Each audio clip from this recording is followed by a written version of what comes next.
The core concept of this build is to leverage the extremely high amount of flat added physical damage from the Phantasmal Might buff from the Black Cane, amplified by the new Dark Monarch helm, which lets you double the number of summoned phantasms, all in a Cast When Stunned Pathfinder shell. Cast When Stunned is an effective archetype for this, as we can summon our phantasms using a secondary skill, rather than having to give up a gem link in our main 6 link.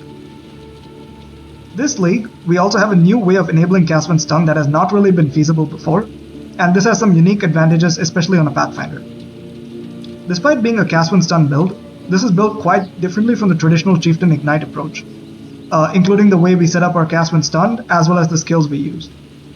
Our primary skill of choice is Blade Blast, which is normally a rather clunky skill to build around, but Cast When Stunned lets us automate our blade generation using Bladefall and Ethereal Knives of Lingering Blades, which is really efficient for Blade Blast as all the explosions can shotgun. The end result is a very chill, comfy, tanky build for most content that can be put together at a moderate budget and is really comfy to play.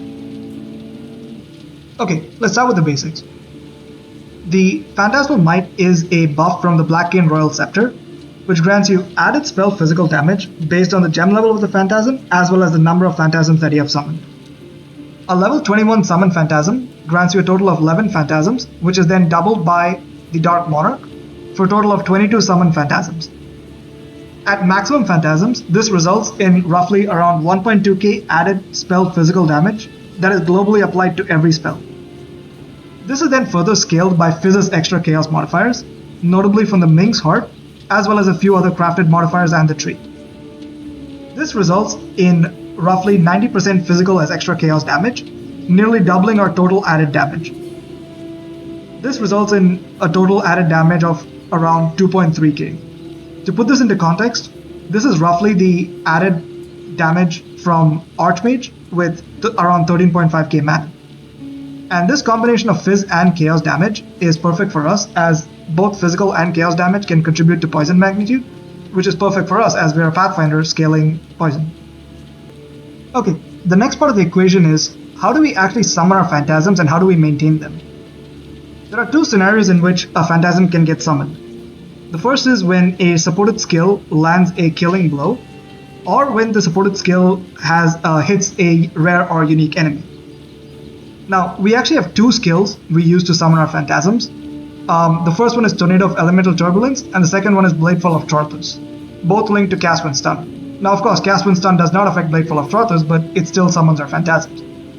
Tornado of Elemental Turbulence is a very good spell for this, as you can have 3 at the same time. It homes in on enemies, and it has a very high hit rate for rare and unique enemies. So it is very reliable in mapping and single target scenarios for maintaining our phantasms. Bladefall of Torthus is much weaker in both these regards, but it has the unique advantage of working all the time without requiring an enemy to be attacking us. So it still summons our phantasms less reliably, but once in a while. The other thing is we have Deadly Ailments on our Blade Blast support, which reduces its hit damage, and most of the damage will come from the poison. This means that there's more chance for the final killing blow to come from either Bladefall or Tornado of Elemental Turbulence. So that solves our phantasm summoning. But now how do we actually maintain the phantasms, especially considering that we have 0 investment into minion life? The first part of that solution comes from the Blessed Rebirth notable on a medium cluster jewel.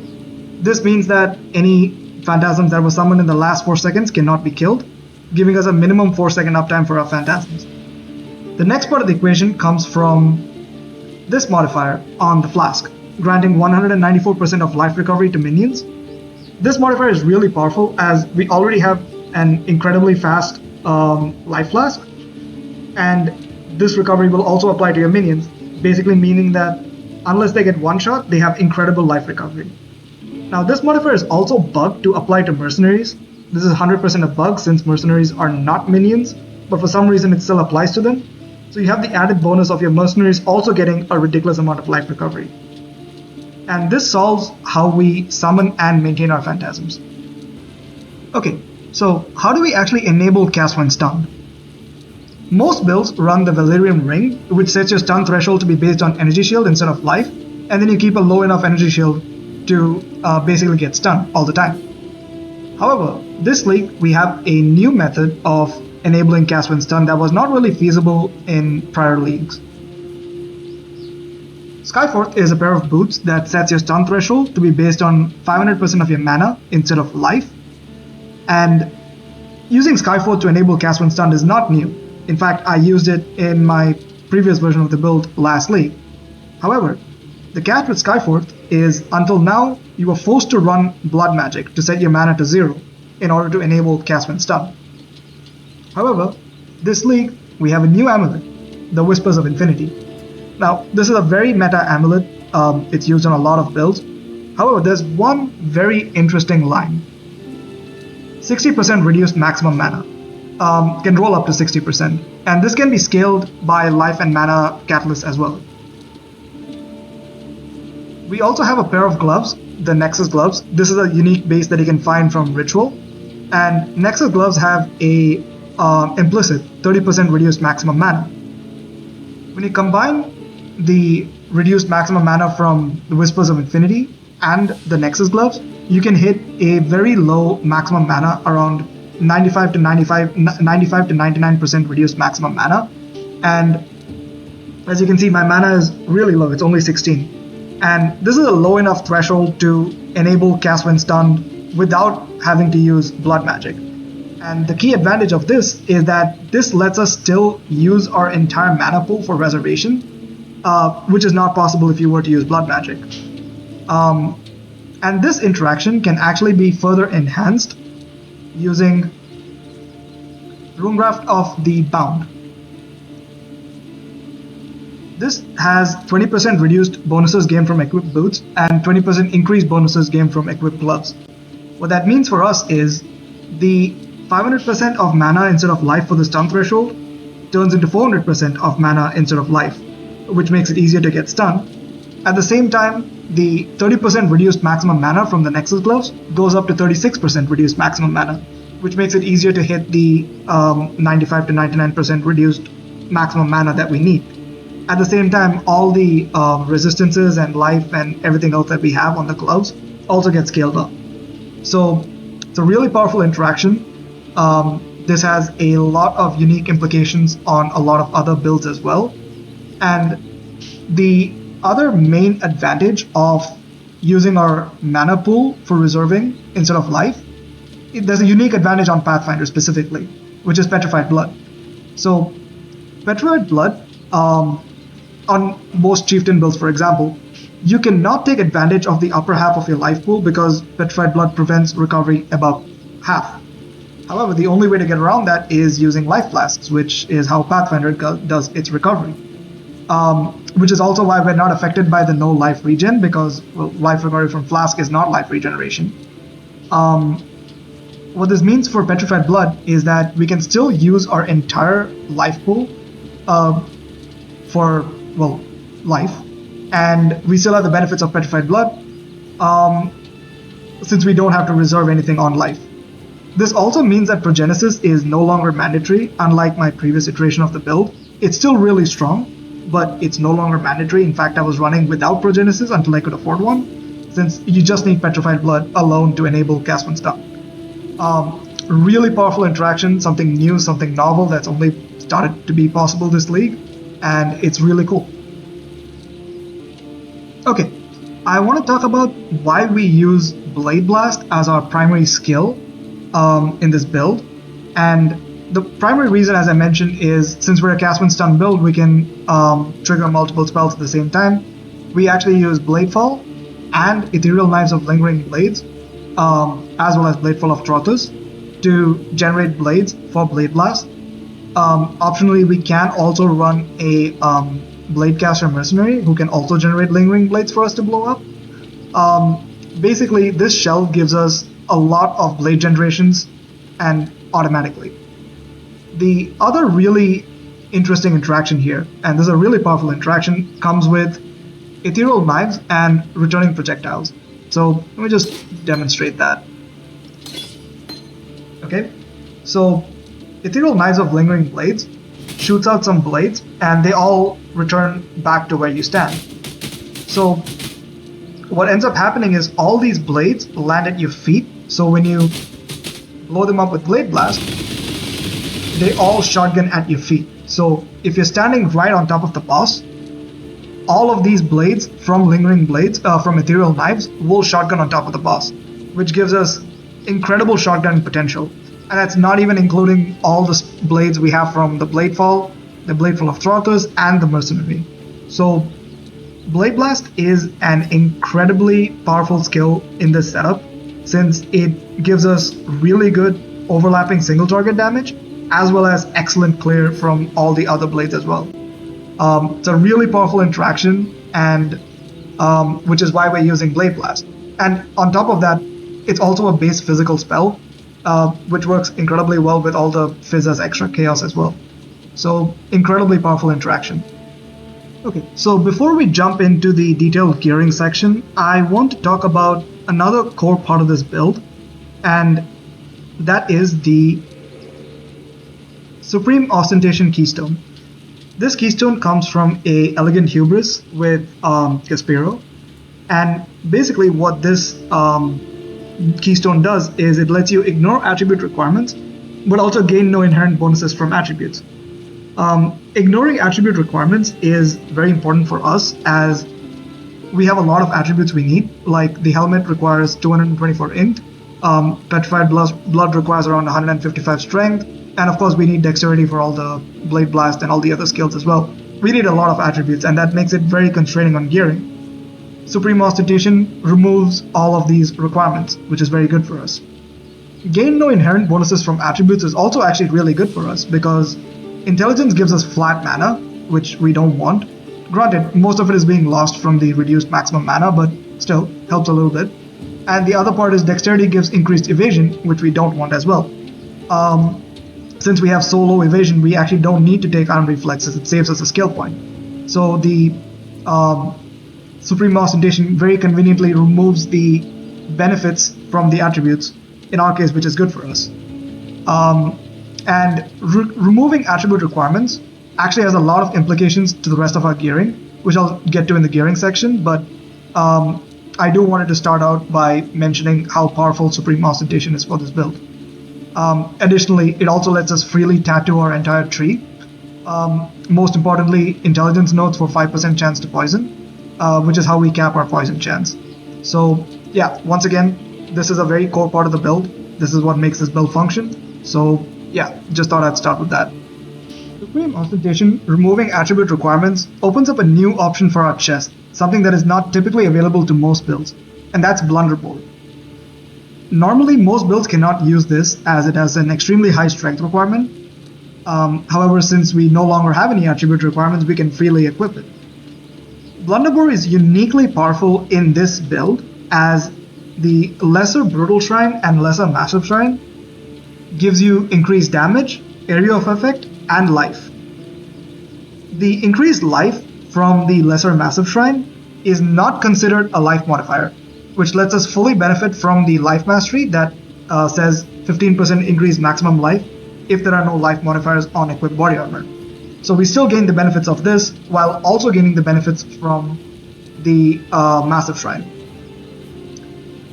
The other thing that is really powerful from Blunderbore is the increased area of effect. Area of effect is the single most important stat to get more consistent overlaps for Blade Blast, so Blunderbore giving increased area of effect is really powerful as well. Overall, this is an incredibly powerful armor that is most likely not going to be usable on most builds, but works out perfectly for our build. There is an argument to be made for the traditional Cast When Stunned option, which is Cloak of Flame. It's still a good option. I was running this in my build last league. However, I think this league, Blunderbore with this current setup is just simply better. Granted, we do have a bit better physical mitigation with this as compared to Blunderbore. However, we have very good uptime for Immortal Call, thanks to the new Runegraft of the Warp.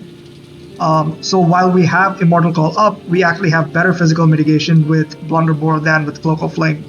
And of course, we have much better elemental mitigation due to the higher life pool from Blunderbore.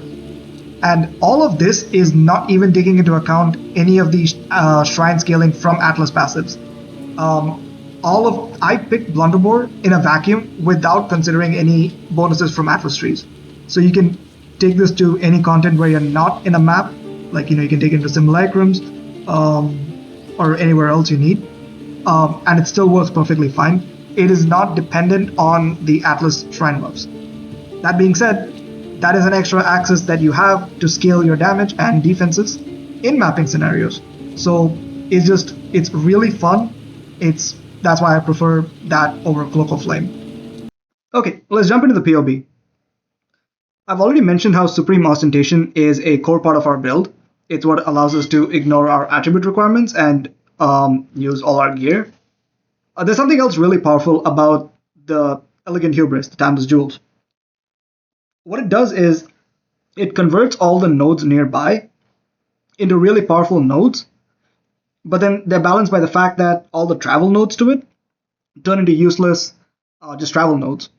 And there's a way to get around this and only grab the really powerful nodes that we need, and that's using Impossible Escape. Now, this is a pretty, well, I don't want to say common, but it's a known tech.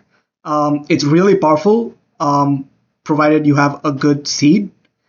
But the really flexible thing about this particular location for Elegant Hubris is you do not need the Impossible Escape for Elemental Equilibrium. You can either use that one or Bloodsoaked Blade to pick up a good seed. And what this means is there are actually a lot of viable seeds in this area that you can use to grab some really powerful nodes. Again, none of these are strictly mandatory, but then they're really powerful for the opportunity cost.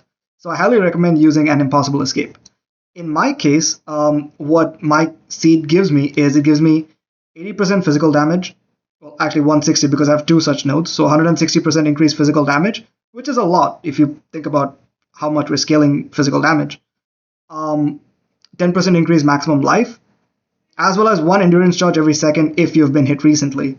This is very reliable endurance charge generation for Immortal Call. If you do not have this node in your Timeless Jewel, make sure you pick up the Inexorable wheel over here to gain endurance charge when hit. It's also really good, but since I have this, I can drop that wheel because you need a reliable way for endurance charge generation. But that's the really powerful thing for this. There is something else you can do, which is you can run a very large Thread of Hope in this location to grab like some other notables as well. I think you can get like this node and this node over here. So that's another option as well. You can find the seeds you need through POB itself. I believe POB has a tool to do it. There's also a browser tool, which I'll link in the description. That's what I use. I'm just more comfortable with it. So yeah, you can figure out there are many seeds that are good for you. Just get something with 3 to 4 good notables. There's no mandatory notables you need, except maybe I would say the endurance charge generation if you want to save a couple of passives, but everything else is just really strong for the opportunity cost. So there's that. Let's start with the tattoos before I go into the jewels and everything else. I have 10% chance to avoid being poisoned, so that's 100% chance to avoid being poisoned. That gives us poison immunity from the dex nodes. The remaining dex nodes, I take flask duration. Just to make sure I have 100% flask uptime, I have to check in POB to make sure I have it. So that's why I take flask duration, but if you're already capped on flask duration, you can get increased life recovery for flask, which is right here, which is also really strong because we're scaling, life flask recovery. So that's an option as well. I have 1 suppress node over here to help me cap my suppress. Now these are expensive. I mean, theoretically, if you have infinite budget, you can just, get your suppression from here. So that's the dex nodes. Let's talk about the int nodes, and this is the most important part. All your int nodes need to be chance to poison on hit. That's how we cap our poison chance. Again, poison chance is like one of the hardest things for us to cap. Well, not the hardest, but like we're starved on points to get that. So we're picking up all the poison chance on the tree. We're tattooing our nodes, travel nodes. And we're also getting a single rare jewel with 5% chance to poison on hit. That's how we get our last 5%. That brings us to 100% chance to poison on hit. That's for the int nodes. Now, for the strength nodes, you actually have a bit of flexibility. Of course, you can just take increased physical damage, but I have 10 such nodes over here for 10% reduced ignite duration, coupled with Fire Song, gives us almost elemental immunity. It does not protect us from ground effects like shock ground or something, but against most other scenarios, you should be good. Now, some rare monsters can roll increased ailment duration, which still does not protect you. But in my experience, this seems to work good enough, in my experience. Not perfect, but good enough. Now, ideally, you want to run Storm Shroud, but in my case, since I dropped my Bismuth Flash for Progenesis, I no longer gain chance to avoid being shocked from my flask, so I had to drop Storm Shroud. But if you have Storm Shroud, if you can use it, if you have 100% chance to avoid being shocked, that's what you want to use instead. In which case, you don't need the reduced ignite duration. What you can get instead is you can get bleed avoidance for 100% chance to avoid being bled. I have the bleed immunity implicit on my ring, so I'm fine on that end. And if you still find with all of that, some other options you have are where is it? Increased physical damage is good. Increased guard duration is also really good. If you want better uptime for your Immortal Call, that's an option as well. But yeah, tattoos, just the fact that you can tattoo basically every node on your tree gives you so much flexibility. It's really powerful. Again, all enabled by Supreme Ostentation. Let's talk about some of the other pathing choices that we have. We're picking up all the life wheels for life mastery. So we have all 6 life masteries. Endurance charges, jewels, pretty straightforward. Nothing much to it. Again, just life, endurance charges. Let's get here. Again, we have to take the poison chance. Enemies poisoned by you cannot deal critical strikes is very important. You need to have a way to prevent enemies from dealing critical strikes to you, because there is a long-standing bug in the game where cold critical hits cannot inflict stun. Now, this is a bug. This has been here for a long time. So you need a way to prevent enemies from dealing critical strikes to you. And especially considering that we're running Taste of Hate, all elemental damage which critically strikes you can freeze you. And that means you don't get stunned, and that breaks your blood knots, that breaks everything, you just die. It's bad. So this mastery is very important. And that's again why we run Bladefall of Trothus, because it poisons your nearby enemies and just keeps them poisoned, so they can't deal critical strikes to you. So that's another big advantage of Bladefall of Trothus. The rest of it is just suppression, reservation efficiency. I have increased reservation efficiency of skill. Like, you need Runegraft of Treachery to get all your reservations in. And it doesn't matter giving these auras to enemies, because Malevolence and Purity of Eyes don't do too much to enemies. Enemies don't benefit much from them, is what I'm getting at. Again, just suppression, it's pretty standard. Runegraft of the Warp, I mentioned, is really powerful for us. One, because it gives us excellent Immortal Call uptime, especially considering that we have very good endurance charge generation. Basically, what it means is if you trigger Immortal Call with maximum endurance charges, by the time your the Immortal Call runs out and the cooldown is over, you're back at full endurance charges, assuming you've been hit in that meantime. So basically, you're either under Immortal Call or at max endurance charges, which is very reliable. Like, you have good mitigation both with and without Immortal Call. Recoup wheel. Now, this wheel is important if you're running Progenesis and you haven't capped your recoup yet. How you check for recoup is go into calcs, and right here you'll see recoup and hit taken over time. This number over here has to be positive. This number. So let's say hypothetically, let's say I remove these wheels and I go back to calcs. See, now it's on negative. This is not good. You want to be positive on that. And the reason for that is if you don't have that positive, the degen from Petrified Blood plus Progenesis is less than your recoup. And yes, while you do have Life Flask recovery, sometimes it's not enough. You just want to make sure that your recoup is, like, recoup alone goes over your degen from Petrified Blood and Progenesis. Now, before I was running Progenesis, I did not need that much recoup. It's recoup becomes a problem once you start putting in Progenesis. It's still worth it, don't get me wrong, but Progenesis introduces some problems that you have to deal with. Okay, I want to talk about this wheel and mastery over here because this is pretty cool. Since we have Eldritch Battery, there's no damage being dealt to Energy Shield at all. And we're pretty much always at full Energy Shield because the recovery from Life Flask applied to Energy Shield through the Replica Sword of the Divine, it means that you're always at full Energy Shield. And basically this means you have permanent 10% less physical damage taken. Just a really powerful effect. Just 10% less phys damage taken is very strong. And yeah, as I mentioned, Runegraft of the Bound, it's really good. It boosts your gloves. It reduces the mana threshold from the boots, which is also really good. Makes you stunned easier. Just a really powerful Runegraft. It's kind of unintuitive for it to be on this build, but it's actually really powerful. Okay, before we dog into clusters, let's talk about the jewels. Blood Notch, Immutable Force, that's the standard Cast When Stunned setup. This is what enables you to be basically hit immune. You need Blood Notch and Immutable Force.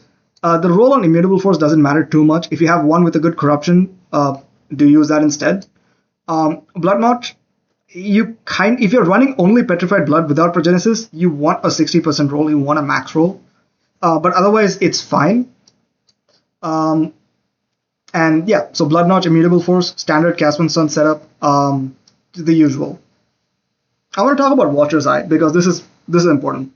The first thing I want to point out is Watcher's Eye rolls 4% to 6% increased maximum mana. That is like our only source of increased maximum mana. So you need to consider that when catalyzing your Whispers of Infinity. Again, like I mentioned, make sure you do not have 100% reduced maximum mana. You want like close to 99%. That's the first thing. The first node that really important stat you want is fire and lightning damage taken as cold damage while affected by Purity of Ice.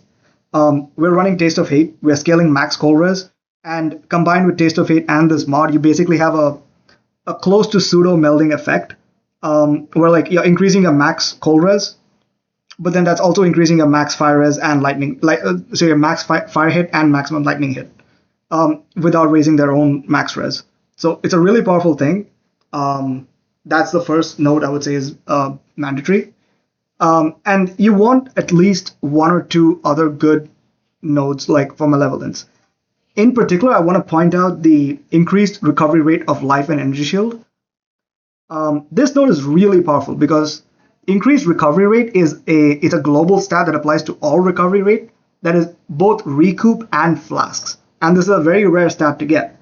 And this basically acts as a multiplier to both flask recovery and recoup. So think of this as 12% more life recovery from flask and 12% more recoup. It's really powerful. That's how I'm able to actually get enough recoup to counteract the degen from Petrified Blood and Progenesis. Of course, it's not mandatory. It's just a really powerful stat to have. So that's the Watcher's Eye. And Fire Song, as I mentioned, Fire Song, that's how I'm getting my almost ailment immunity. It's not the best solution, but it's what I have for now. Cluster Jewel is just a 3 passive chaos. You can use a physical Cluster Jewel as well. Doesn't matter too much. Grim Oath is probably the best node you want. You absolutely want this because Fizz as extra chaos is a very premium stat for us. We want to get as much of it as possible. Wicked Pal is just any other node. I would say just get something with Grim Oath and some other good node. The medium clusters, this is important. As I mentioned, you want a medium cluster with Blessed Rebirth. That's mandatory. That's what sustains our phantasms. You do not care for like any other node. None of the other ones are useful for us. So that's really good. The other cluster I have is a Flask cluster with Spike Concoction. Spike Concoction gives you Alchemist Genius, which is Flask effect. It's really good. It scales your Progenesis. It scales your Taste of Hate. It's a good stat to have. It's a good node to have. Peak Vigor is just increased life and recovery from Flask.